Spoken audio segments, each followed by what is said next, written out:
Today's guest on the Career Musician Podcast is Michael Goldwasser, a.k.a. Goldswagger, and he is a force to be reckoned with. His latest production is the new Jason Mraz album, Look for the Good, in which he co-wrote a couple of songs and produced, and now he's working on a second project with Jason. Michael is also the mastermind and co-founder of Easystar Records, where they take classic albums and reimagine them in a reggae production. His version of Dub Side of the Moon, which is a reggae version of Pink Floyd's Dark Side of the Moon, is one of the best-selling independent reggae releases of the 21st century and has been praised by Pink Floyd's David Gilmour. Likewise, the members of Radiohead are all fans of his album Radiodread, a reggae version of their classic OK Computer. Michael Goldwasser, aka Goldswagger, is the career musician of today. Dude, come on, that's like that. You sound like a radio DJ. I used to be one, actually. So there you have it. Yeah. All right. Well, officially, I must welcome my New York brother, Michael Goldwasser, to the Career Musician Podcast. Thank you so much for being with us, Michael. It is my pleasure. Long Island is in the house. Long Island, or as I like to say, Strong Island, baby. Strong Island, yeah. That's a little corny, I know. That is. But even though I live in Long Island, but I'm always going to be a New York City boy. So, right. I'm just kind of nomadically living here now, but I don't know where I'm going to wind up. See, I love it. And yes, sir, that is the whole concept behind Nomad. As musicians, we're all modern day nomads in a way, right? Definitely. I mean, unless you're lucky enough to always have gigs right where you live, you're moving around, That's right. All right. Speaking of which, so tell us about how you got started, your inspiration in the biz, because now, where you are now, it's like you are the reggae master producer. Of course, you have lots of other skill sets, R&B, soul, funk, and all this other stuff, but you have become this iconic producer in that realm. How did you get started? How did the music bug bite you? Okay, well, I got the music bug from a very early age because I just grew up around music. My parents and my older sister were always playing music and all different kinds of music. So like from a baby, I was hearing jazz, I was hearing classical, I was hearing R&B, soul, all different kinds of music, Latin music. So music was just part of who I was growing up, which I think is actually endemic to the human condition. I think music is part of everybody. It's just that our Western society tends to say, no, there are performers and there's audience and there's something between you called a stage or some kind of barrier, whether it's figurative or literal. Whereas in other societies, in other parts of the world, music is something that everyone does because music is in everyone's heart and it's in everyone's soul, so everyone participates in music. So I don't know how it got this way. And I digress. You're asking me about how I started in music. So sorry for the philosophy. No, I love it. We can park there for a second because I love what you just said. Whenever I'm performing, quote unquote, I always tell the audience, look, we all have talent. Chime in whatever way you can. Some people can just bang the table. Some people can sing. Some people can dance. So I love that concept of what you're talking about. So I mean, I guess what I was trying to say is that there was so much music in my life, but that's what it should be for everyone. Right. I first started thinking, my parents say I wrote my first song when I was like 1.5, which I find hard to believe. But I do remember writing a song when I was like 8. And it was actually... It was called Someone Must Be Doing It. And my concept was that whatever you can think of, someone in the world is doing it at that moment or feeling it at that moment. I wasn't thinking, I want to become a songwriter, but it's kind of interesting to look back. Like I found the back of the envelope that I wrote it on, so many years ago in my parents' house. And I started learning to play guitar when I was maybe 13. My mom's cousin had given me her old guitar, acoustic. It was actually a nylon string. And I had some friends who played guitar. They actually took lessons, so we would get together and I would learn from them. And we used to play like a lot of Beatles songs or just other popular songs that 13-year-olds might be into. At some point, not too long after that, I realized that I don't really want to necessarily be a virtuoso at any instrument, although I've gone on to learn a lot of instruments. But for me, it was all about songwriting. From a very, pretty young age or the early part of my development as a musician, I wanted to use music as a vehicle to say something, say what was on my mind, just be creative. So I got into playing music with friends. We formed a band. So in the 80s, we were playing at clubs and bars around New York where we couldn't legally go. But for some reason, I guess things were just more lax back then. It was before Giuliani and all that. And we were just, so I was like 15, 16 playing it at clubs all around New York City. And it was pretty thrilling to play music, especially, me and my bandmates, we wrote all our own music. So, and we all, we played covers too, but to be able to sing a song to a crowd of people, many of them who were even older than me, and they would actually give me feedback. And sometimes, girls would seem like they liked me because I was singing and playing music. And, that can be pretty thrilling for a teenage boy. So that was my start. I mean, I don't know if you want to hear my whole journey to where I am now, but I love it. That's great. Yeah. All right. Well, so basically, so in high school, I thought this is great. And, we aspire, like, I think we met with like a couple quote unquote independent record labels. We weren't professional. We didn't know what we were doing. We didn't know anything about the music business, and we didn't get signed, and that's fine. And we all agreed we were going to stay in New York City for college if we decided to go to college, so we could keep the band going. Except 2 out of the 4 of us didn't. So then I started a new band with one of the guys from my high school band, I'm still good friends with him. I just saw him 2 days ago. And then in college, so we recruited a new drummer, and I was playing. I play guitar and bass and now keys, but in this band, I think I was just playing guitar. Anyway, we found a bassist, a drummer, and the drummer and myself went on to form a new band because the other guys lost interest, and we got really serious. And we were doing reggae because I loved reggae from a young age, and R&B. And then at a certain point, we actually got a manager, and he was like, "Look, you got to choose. You can't do 2 styles of music. No one's going to get that." Whether that's right or wrong, we believed him. And so we decided to just concentrate on R&B. And we did, I think we did pretty well. We opened for a lot of big artists, even like artists that I grew up listening to, which was really cool. And we were on the cusp of really big success. And a major artist wanted to sign us to her production company that she had formed. And the deal wound up not happening. Like, they wanted us to fire our lead singer and replace her with this one of this artist's backing singers. And I just felt like that was that was just wrong, Like, I didn't even have a good relationship with our lead singer, but I just felt like that would just be the wrong thing to do. So we didn't take the deal, which was for a considerable amount of money. And I would have learned at the feet of one of the biggest artists in modern pop history.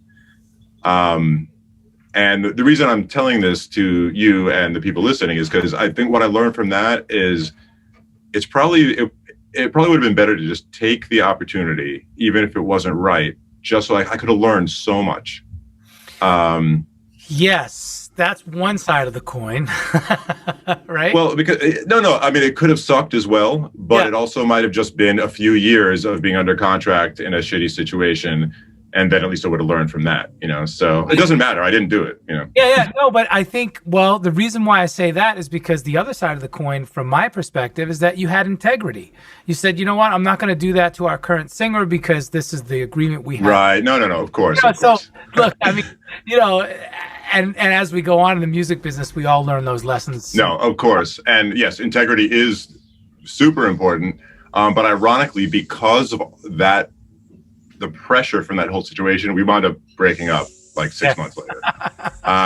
And so it goes. But yes, I don't regret the decision, I guess. But the lesson is to like, I was in my early 20s, and I thought, like, I mean, yes, integrity is important, but I also could have learned a lot from, like I thought, I made integrity the only thing, right?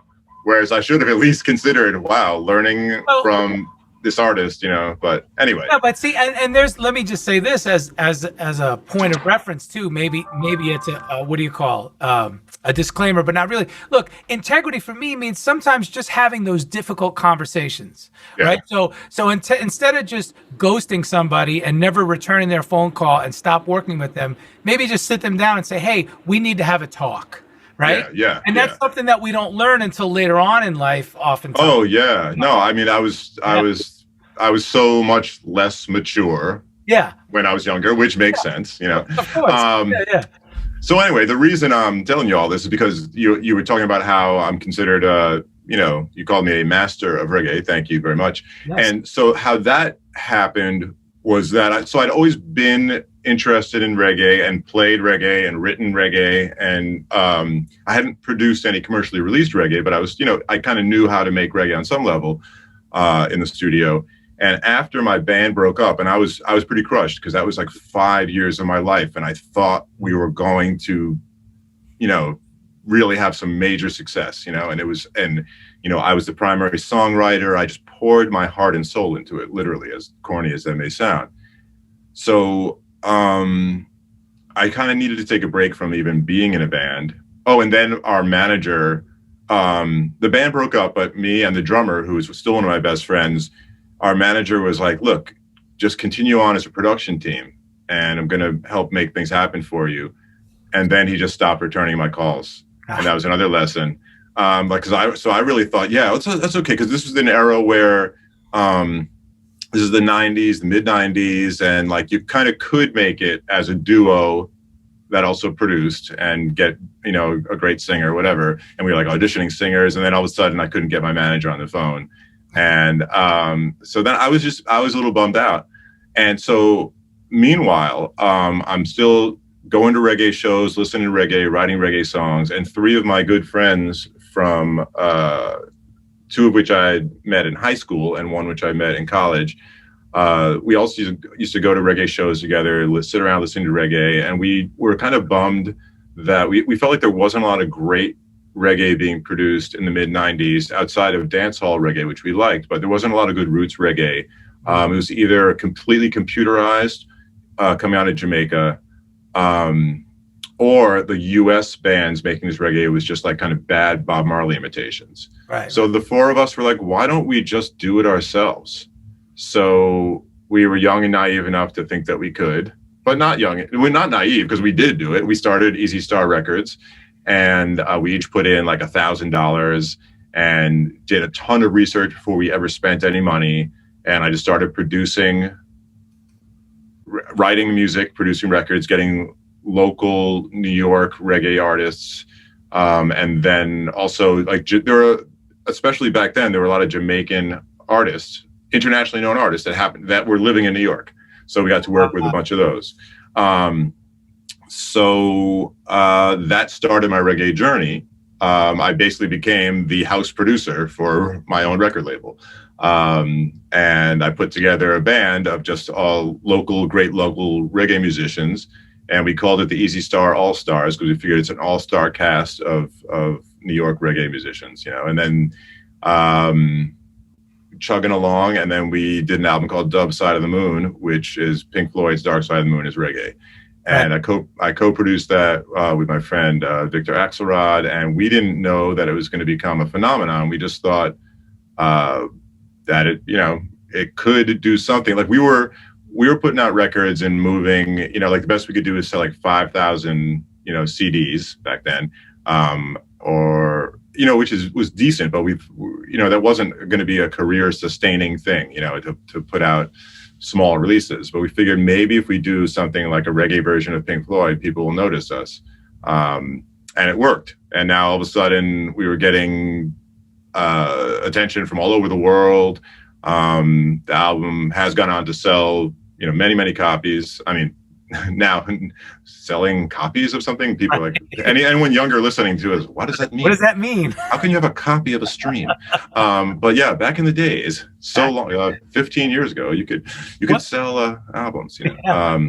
And then David Gilmour commented that he loves it, right?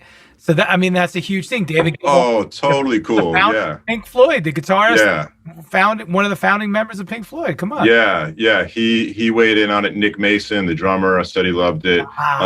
Claire Torrey, the woman who sang The Great Gig in the Sky on Dark Side of the Moon, she actually became a big fan of ours and came to see us play in the UK a few times, like at least on like 2 different occasions. And then we found out that Radiohead were fans of Dark Side of the Moon, and then we decided, okay, let's cover Radiohead. So we did OK Computer, called it Radiodread, and they actually really loved it. And through this whole process, I'm continuing to be able to work with singers, reggae artists from Jamaica that I listened to growing up, you know, and have developing relationships with them, which is so amazing to me as a fan. You know, every musician out there idolizes other musicians, you know, like even the top, I'm sure, you know, the top musician, whoever you can name, you know, they look up to someone, you know. That's right. So, you know, I think any musician listening can relate to this, you know. So it's just an amazing feeling. I still get to do that. I get to work with artists that I just have so much admiration for and who've given me so much joy and meaning in my life. And now I get to make music with them that hopefully will give joy and meaning to other people's lives. It's just a kind of beautiful, the circle of life. Man, first of all, well said. That was one of the best monologues we've had here on the Career. I'm sorry to have given you a monologue when you probably were expecting a 3-sentence answer. But. No. I love it because actually, first of all, it makes my job easier. Hey. And second of all, I get to listen and hear new inspiring stories. But now it's also my job. I want to unpack some of those things you talked about. Go for it. You said some real special gems in there that I believe we need to, really dissect for our listening audience. So first of all, I'm going to kind of work backwards. But you just said something where you want to inspire people and, you know, give something back to the global community, as you know, just give something to people. And that seems to be the common thread with the latest Jason Mraz album, Look for the Good, which you produced. Yes. So I want to put a pin in that. I want to come back to that. Sure. But then there's a couple other things you said. Number one, you said when you started your independent record label with your buddies, there was 4 of you, I think you said, right? Yes. You said before you started it, you did a bunch of research. Oh, yeah. Now, I find that interesting because research back then, and like we said, we're roughly the same age. Research back then in the 90s was like the Encyclopedia Britannica series, you know? It was really hard to do research back then. Now, of course, it's, interwebs, and thank God for Google and all that stuff.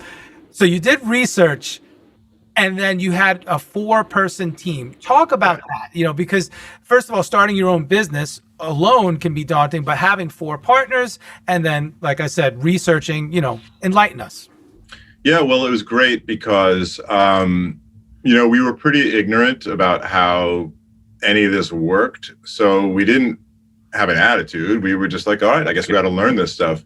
Right. And we had a few meetings with people that were not like big timers in the industry, but people who kind of were a little older than us and maybe knew what they were talking about.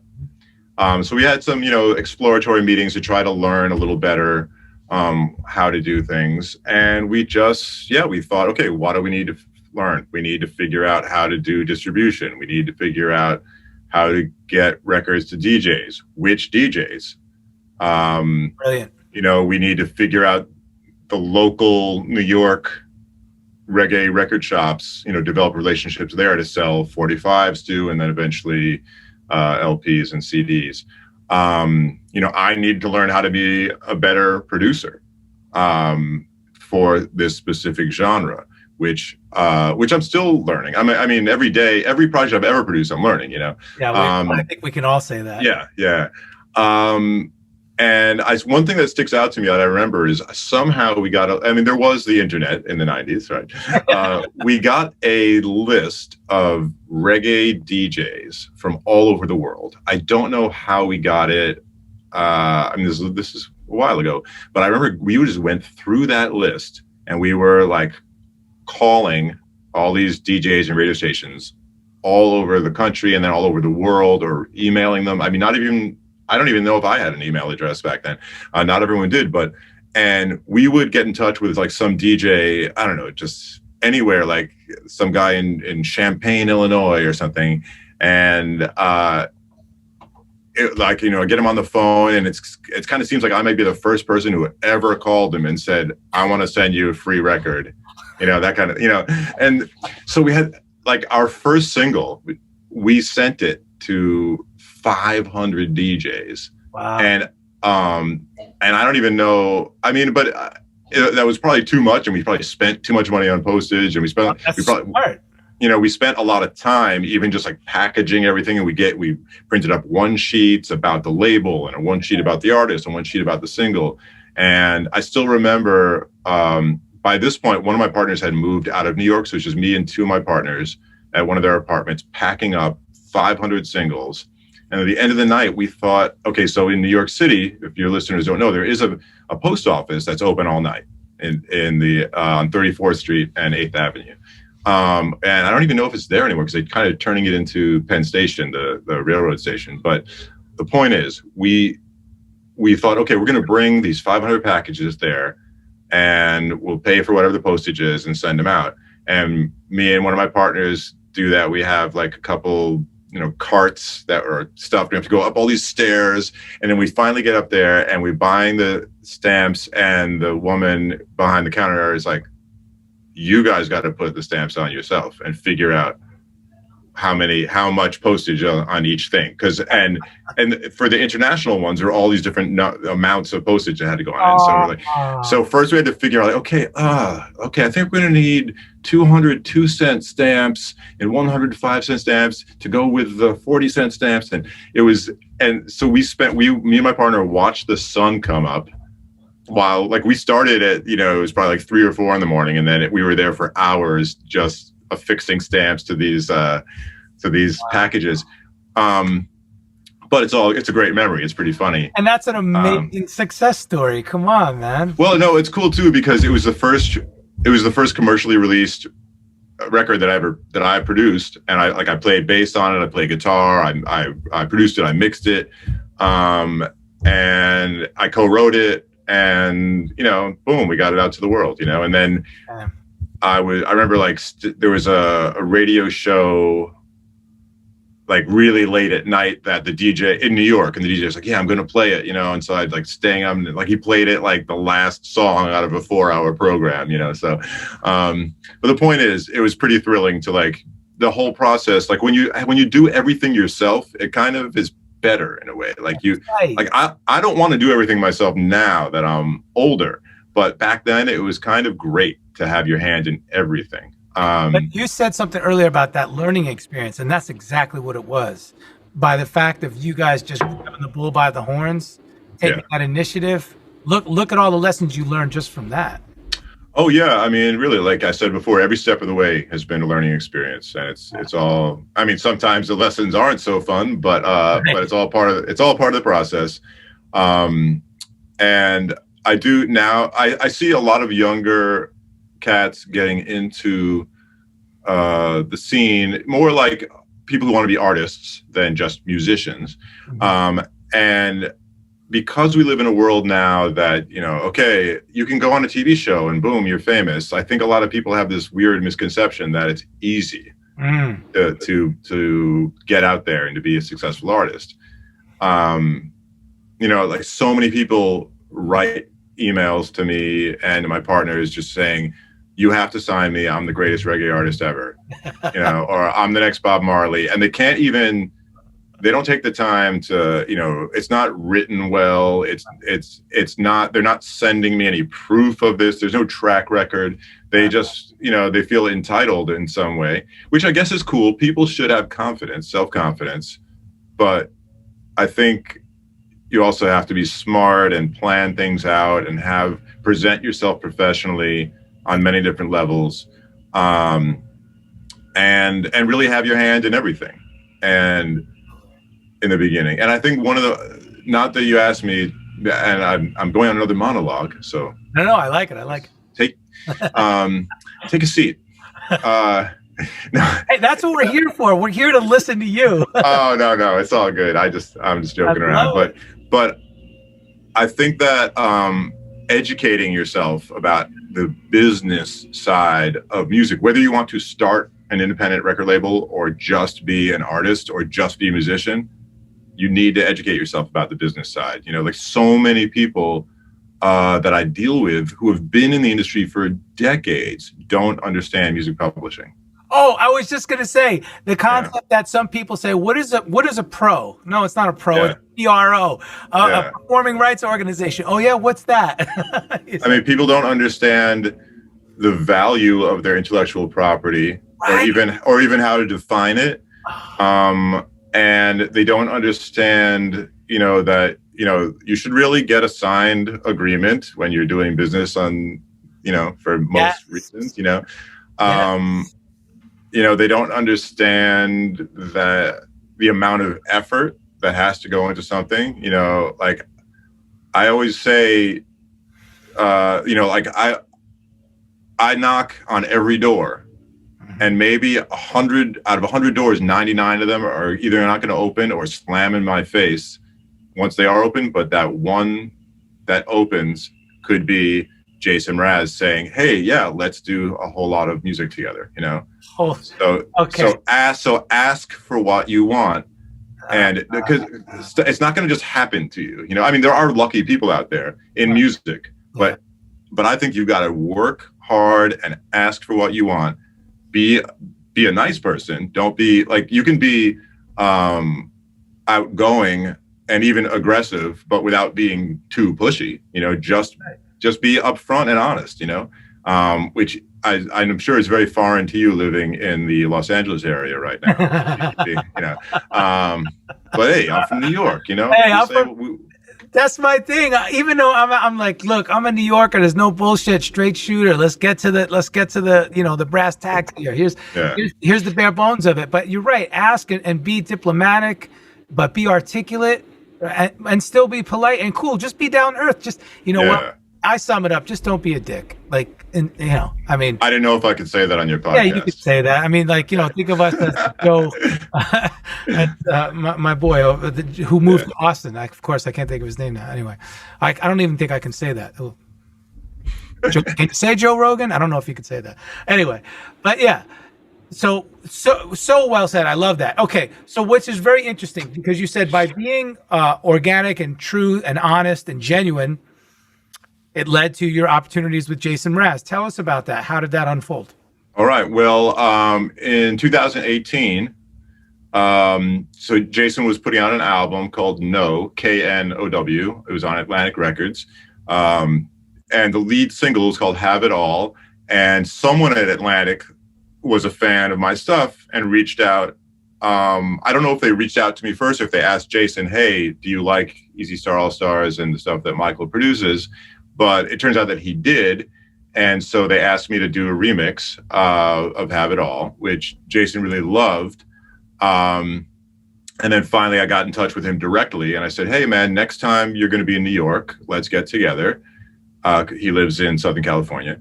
Yep. And like 2 months later, he emailed me saying, hey, I'm coming to New York next week. So I said, great, let's go to dinner. I took him to one of my favorite, I'm going to say my favorite restaurant in New York. Nice. It's an Ethiopian place up in Harlem on St. Nicholas Avenue and 148th Street called Sion Cafe for all your listeners who happen to be out there, Harlem and hungry. And at the end so we kind of hit it off right away in person. We just coincidentally or maybe providentially, I brought up a book that I had just read that it turns out Jason had not only read, but he knows the author. And it was just, I couldn't believe it. I was like, wow, that's pretty lucky, but maybe it was meant to be. So anyway, we were talking about lots of stuff. We really got along well. And I pitched him the idea. I said, hey man, let's do, because I think he had mentioned he was possibly not going to re-sign with Atlantic. And he just really he didn't have a manager anymore. He just wanted to just do his own thing and just feel good. And I said, let's do a whole album together. I even at that point maybe even said, let's do 2 albums together, which is wind up kind of what's happening. Because I was like, hey, we could take your old songs and redo them as reggae songs, and we can also just do all new songs. So at the end of like a 3.5-hour dinner, we had a handshake deal to do at least 1 album together. And then of course it took a few months for, the legal lawyer contracts and all that stuff. But then boom, I was actually out in the San Diego area visiting family, and I told him I'd be there. He's like, oh, you got to come by. So me and my wife, and my kids went over to his farm that he lives on, and we all hung out. I saw his studio, and I realized, hey, this could be a great studio to record at. And then we just got to work. He would send me ideas. I'd send him ideas. And by the summer, we had an album's worth of original material. And I went out there August 2019, produced it. And, I most of my stuff that I do has an organic vibe, and I like to play with live musicians. I mean, I program stuff too when I need to, but I like to play with other musicians.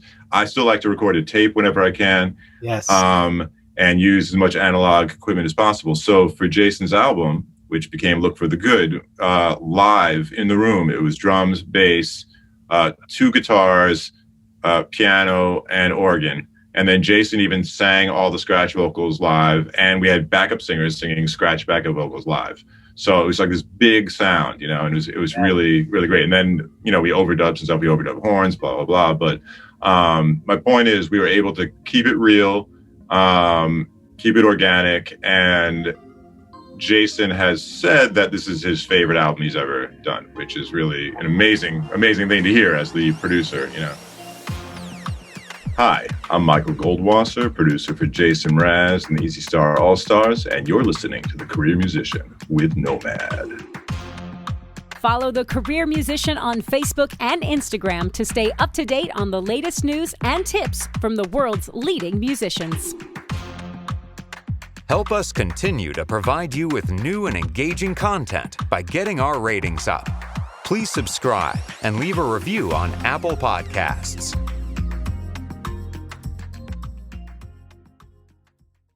Come on, that is amazing. So, all right, a couple things I was going to mention about that, because I'm scrolling through your Instagram before we jumped on, and I saw the console. It looks like is it an old API board on that one? I don't know what picture you're looking at, but there's 2. No, because there's the main console in his studio is a Neve. Gotcha. I see that. Yeah. But I was just out there. Wow, I'm working so much that I can't remember what month I'm in, but okay, it's May. I was out there for most of April, and we recorded a whole bunch of new material. Actually, we're doing new songs and reggae versions of some of his old songs. That's awesome. And he, in addition to the Neve, he now did have an API console, a smaller one. Looks like a side, right? Yeah. Yeah, and we ran some of the stuff through that. Nice. Some through the Neve, and I was very happy. I love API, so I was very happy with that. Some of my favorite reggae in Jamaica was recorded through an API. So I mean, with Neve and API, you can't go wrong. You get the all in the family there. It's killing. Yeah, no, it's great. I love it. Well, and the reason why I mention it is because we're developing a course here at the Career Musician to record like pro level recordings from home. Right. Wow. And, we're offering this to, especially we're offering obviously to everybody, but especially the younger generation who doesn't really understand the concept that we used to have these modular mixing consoles that we worked on, and really the essence of signal flow. Like I'm taking it all the way back to the beginning, and signal flow obviously as a chronological diagram. The signal starts here, it goes through all these different variables, and then it ends here, right? Yeah. I feel like that's something that we lose in the DAW world, the digital audio. Definitely. you know? Yeah. So I love the fact that you guys, I like how you say, we're keeping it real. It's organic. You're tracking live. And then I also noticed a Tascam reel to rear. What did I know? I don't remember which machine exactly, but I saw a reel. We didn't actually wind up recording a tape out there. There was a problem with the tape machine, but I did. But still, I did record the next Easystar AllStars album, which I have not finished yet. I recorded that in March here in New York and in Brooklyn, and that was recorded to tape. See, so that's what I'm saying. Like, I think it's so important for musicians, recording musicians today, to understand where we came from, and that if you want, you can still use those tools, and it's really, you know. I agree, man. I've got nothing against people who just work completely in the digital realm. Right. You know, I mean, I understand that's reality right now. I can't fight it, but I still think there's a place for the older sounding stuff. I mean, you know, I'm very encouraged by the fact that, like, you know, not the latest, maybe there's a newer one, but the Silk Sonic single, Bruno Mars and Anderson .Paak, that sounds like so beautiful. You know, I don't know exactly how they recorded it, and if it was like really done real, or they just did a great job of doing it in a DAW and making it sound real, but that just sounds great to me. Sounds stupid great. Yeah. So the reason I bring that up is because that's, I think, the last issue of Billboard, that was number 3 on the charts, right? So real music there is a place for it. Yes. You know, it's just not enough people are taking that chance necessarily, you know. But that's my whole point, because just listening to Look for the Good, it's so freaking beautifully done, man. Kudos. Thank you.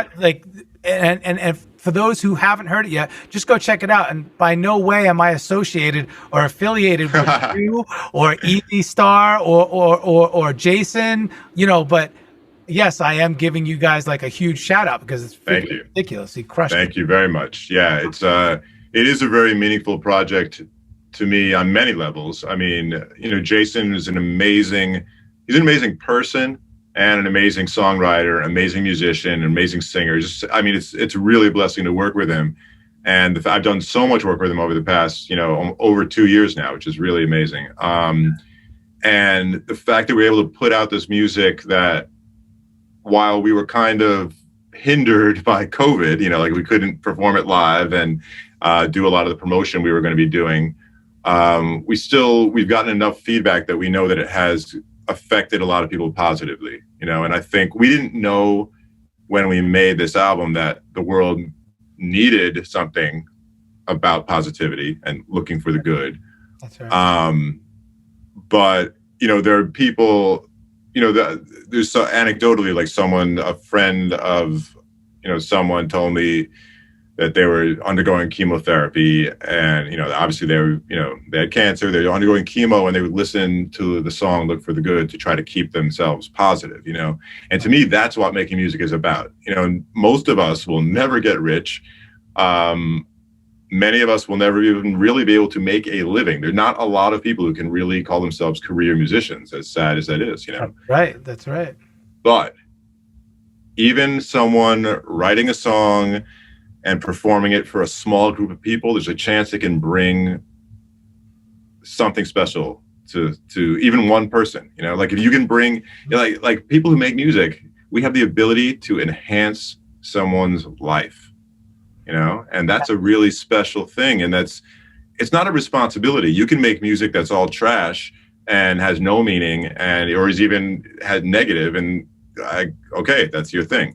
But I do think that each of us has the ability to make the world a better place, you know, and that's really awesome, you know, that we can do that. It's a blessing that we have that opportunity, you know. And I think when you give, you also get back just by the good vibes that come from that, you know. So that's why I love this album so much, because we put out so much positivity, and I already know that it has helped people, you know, and that's a great feeling. And see, when the motive is pure, man, that's when amazing things happen. And I really appreciate you saying that.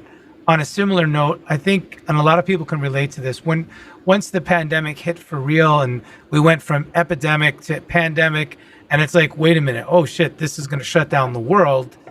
I had one of my own little epiphanies that, you know what, I'm not going to worry about money. I'm not going to worry about jobs, stress, networking, all of it. I'm shutting it off. As soon as I shut all of those variables off, my life got like 1,000 times better.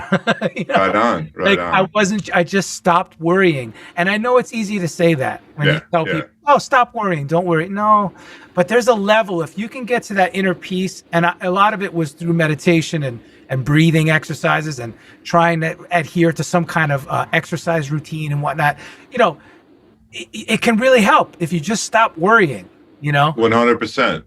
So, I mean, no, I agree with you so much. And one thing I wanted to say to anyone who's listening to this is that I think it's really important to take time out of your day to be a better or happier person, even if it means working on music less. You know, like I meditate every day. That's right. I try to exercise. I want to exercise more, but you know, I try to laugh every day. I try not to take the, you know, so if something bad happens, I try not to see it as a defeat. You know, I just say, okay, that stinks, move on, you know, like, you know, but I do think it's important to spend time with family, friends. You know, I think if you can enjoy life and not worry, like you said, I think you're going to make better music, or you're going to have more creativity. It's just going to flow better. That's it.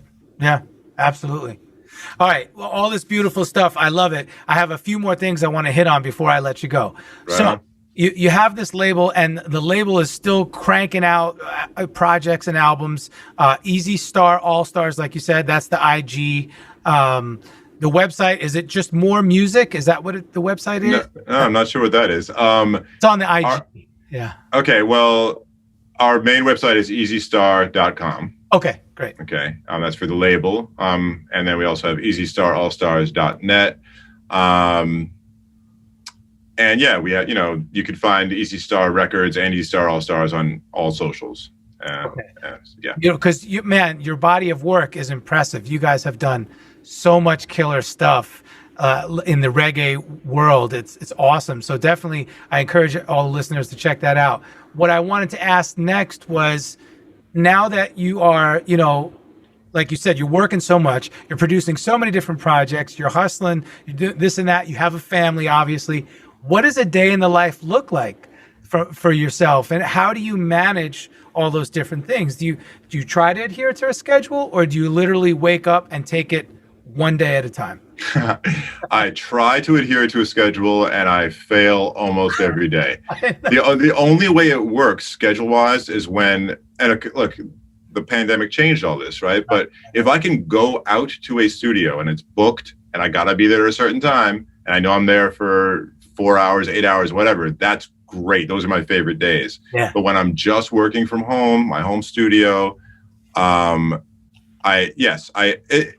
depends on what's going on. Like I know right now, like I just today am working on finishing the next Jason Mraz single. You know, like it's nice. Well, and thank you for taking time to be with us in the middle. No, it's all good. I didn't know when I scheduled this. I did not know that today I'd have a deadline. But it's cool. But so that means I got to focus on that. But then there are days where I mean, you know, like, okay, for the next month or so, I got a lot of stuff to finish for Jason.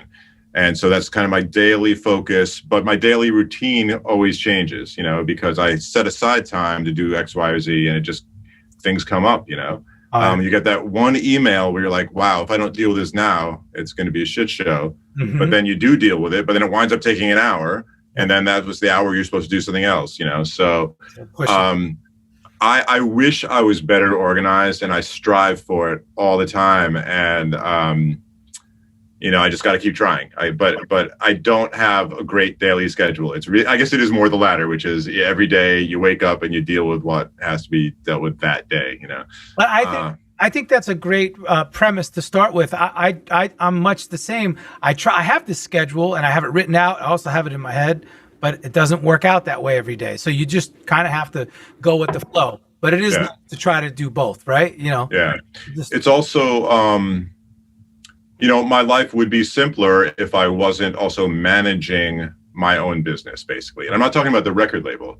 The business of the record label is primarily handled by my partners at this point, and I'm just concentrating on the music side. But just I make most of my living from being a freelance record producer, and I always have to keep in mind what's my next gig.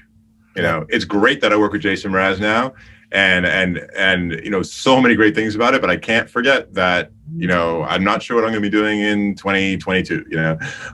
So I can't just spend my time being creative. If every day all I had to do was sit down in my studio and write music and come up with and produce music, I'd be so happy. But it's just not the reality. I have to manage my own career because I don't have a manager right now.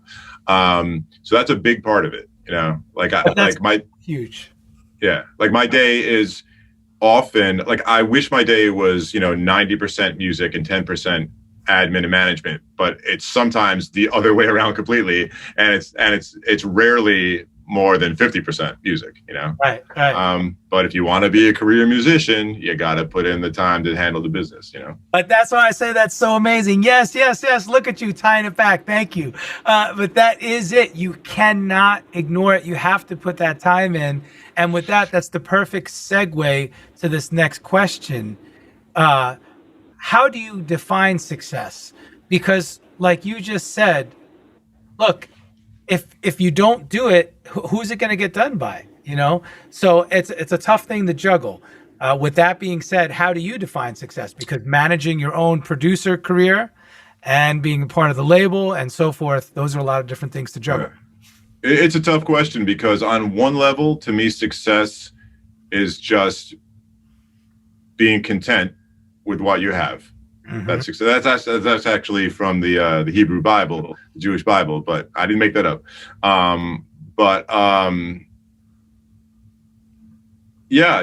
If you are happy, then you're successful, but realistically speaking, because that sounds like a bunch of mumbo jumbo, if you want to be a musician or a producer or an artist, you got to make enough money to support yourself and support your family. So to me, that's success, is being able to live and make music. That's success. Now, would I like to also, make a ton of money and have, #1 hits on the Billboard chart? That would be great too. That's a different kind of success. Right. But I have to, and sometimes, because I'm only human, I can get down on myself being like, I wish I was more successful on that level.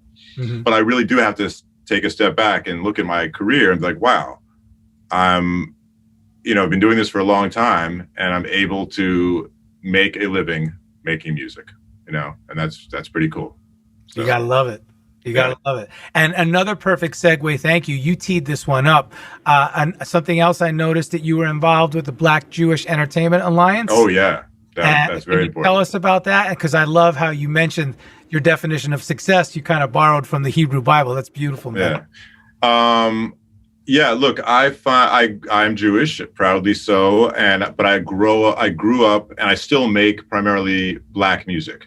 Yeah. Because most of the stuff I do is reggae, R&B, soul, funk, and I have the utmost and jazz, and this is the music that I love, and I have always, I have a lot of respect for the Black community, the people making music, and I understand, not being Black, that I have to have a certain extra reverence, and respect there.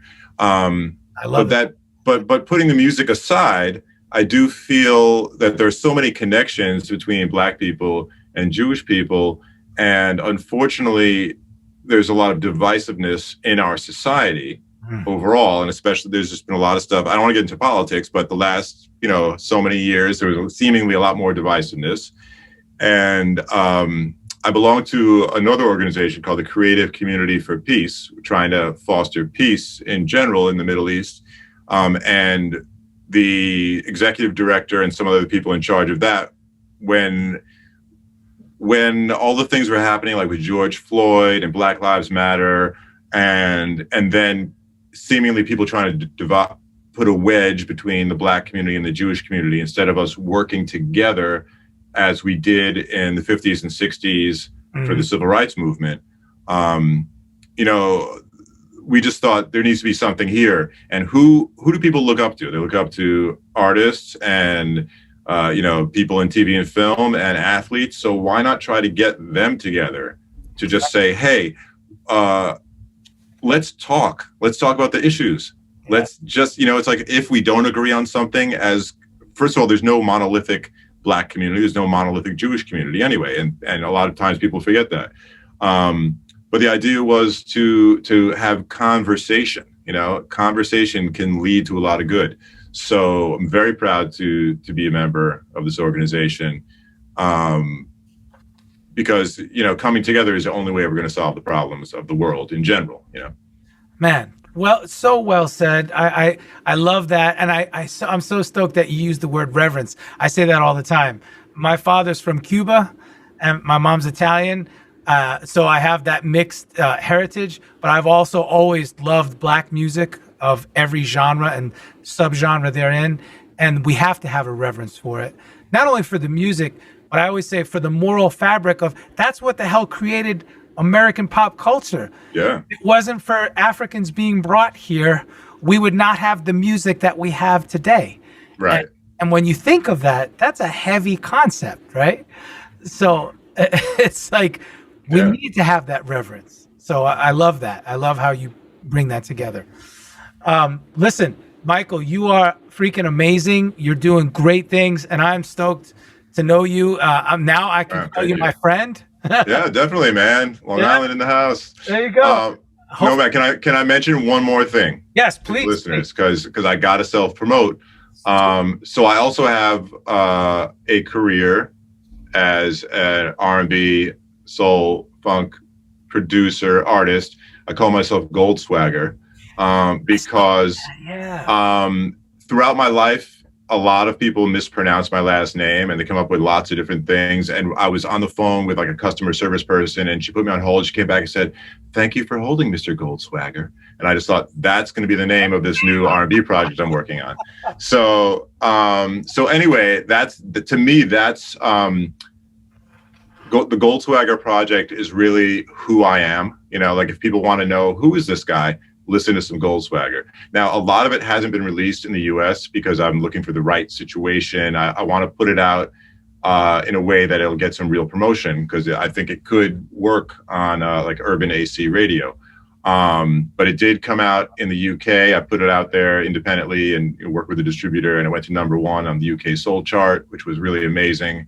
So like, to be able to do that. And I also put it out in Japan through a Japanese label, and I get like pop radio play in Japan. So anyway, I just got to give myself a plug there. And you can find me on most socials at Goldswagger _. For some reason, someone had already taken @Goldswagger. So at Goldswagger _ if you want to check me on IG or Twitter. And I always love conversing with people about music. So hit me up anywhere and we'll rap. I love that. Now, can we stream any of this material, the Goldswagger? Yeah. Okay. Yeah. If you go to, most streaming services in the US, I don't know where your listenership is, but in the US, you can hear some of the songs. And if you're in the UK or Japan, you can hear all of them. Oh, gotcha. Okay. Yeah. It's so funny. I think our listeners are all over the place between Spotify, Apple, and all the other podcast platforms. And I think many of us are the same way. All right. So Goldswagger. And actually, it's funny because I saw that. I was like, man, I wonder if he would get offended if I just called him Goldswagger. No, some people call me that. It's all good, That's so cool, man. I just want to make music. I don't really care what people call me as long as it's nothing nasty, There you go. As the old saying goes, as long as it's not late for dinner, right? Oh, yeah. Wow. Now you sound like my father. Mine too. That's an old one. All right, hey, before I let you go, can I ask you some fun questions? Just fun. This whole thing's been fun. What are you talking about? Okay, some rapid fire. Sure. All right, here we go. You ready? We're gonna jump right in. All right. Top 3 artists in your playlist that you haven't produced that you just listened to for fun. Shaka Khan, Stevie Wonder, Donny Hathaway. Love it. Electric or acoustic? Well, that's tough to say. That's tough, right? like I play electric guitar, but I play it with other humans, so it's like, if you're on a desert island, you can only pick one. Oh man, I'm gonna say electric. Okay. But the drums would have to be acoustic, Okay, there you go. Guilty food pleasure. Guilty food pleasure. Yeah. Wow, that's tough. I eat really healthily. Like everyone gets on my case for like, I don't eat treats. I don't eat any sugar. So guilty food pleasure, man. I don't know. Not even a good New York slice of pizza? No, man, I don't eat that stuff anymore. You don't eat it anymore? Oh, I'm addicted. Yeah. I don't have any guilt. I don't have any guilty food pleasures that other people are like, wow, that's a guilty food pleasure. They'd be like, you food nerd, what's your problem? I'm like, yeah, I like really good hummus, and they're like, oh, that's not a guilty pleasure, Yeah, anyway, like your proper pronunciation of what we say hummus. We used to hummus. Yeah, no. Yeah, that's awesome. Yeah. Do you have a drink of choice? An adult beverage libation, perhaps? No. Man, I'm gonna come off as the dorkiest guy you've ever had on this show. I don't drink alcohol. It's water. I knew it. I knew you were going to say that. I love it. Song or band that changed your life? Wow. I'm going to say Charlie Parker. Ooh, and it's not a band, but, Yeah, Charlie Parker, Bird. Favorite decade of music? 70s. Love it. Hidden talents? Hidden talents. I think they're all out in the open. There you go. They're all out in the open. I love it. Favorite city besides the big NYC? Oh, wow. Favorite city. I'm going to say Tel Aviv. I've spent a lot of time over there, and it's always a good time. Nice. What entertains you? Because as musicians, we're always entertaining, but what entertains you? Oh, I mean, I love, a good comedy, like a stand-up comedy, good stand-up comedy. And videos of kittens. I rarely watch them, but I love my cat. I love cats. So cats entertain me. That's what it is. I like that. I wouldn't have expected it. That's a good one. All right. Your friends would say that you are. Wow. That's really tough. I think my friends would say I'm a nice guy, which is important to me. Yeah. That's a good thing. Yeah. Dream collaboration, dead or alive? Shaka Khan, preferably alive. Like it. She's my favorite artist, singer of all time. And I've actually written, anyone who checks out Goldswagger can be like, oh, the guy wants to work with Shaka Khan. So. I love it. I'll never forget the first time I heard Rags to Rufus and Shaka Khan. Oh my, with Tony Maiden on guitar. Ah, come on, the Cats. Yeah. Actually, I played with J.R. Robinson, the second drummer from Rufus. He was amazing. He actually plays on the Goldswagger album. So he does. Yeah. Oh, I love it. I've played with JR too, so that's something we have to great. That's awesome. Yeah, man. That's awesome. All right, and final question. You ready? Okay. What would you do if you weren't a career musician? I'm very interested in archaeology, so I don't know how easy it is to become an archaeologist, but I'd love to be an archaeologist. There you go. I love that. Michael Goldwasser. I love it. You're the man. We are all just men, except those of us who are women or gender non-binary. I don't want to get in trouble here. Anyway, we're all just human. Sorry, we're all people. But then like the cats and dogs listening and be like, wait, okay, I'm not a human. So, yeah, I'm just busting your balls because we're from Long Island. I love it. This is great. Yes, no, I had a great time. Thank you so much for having me on.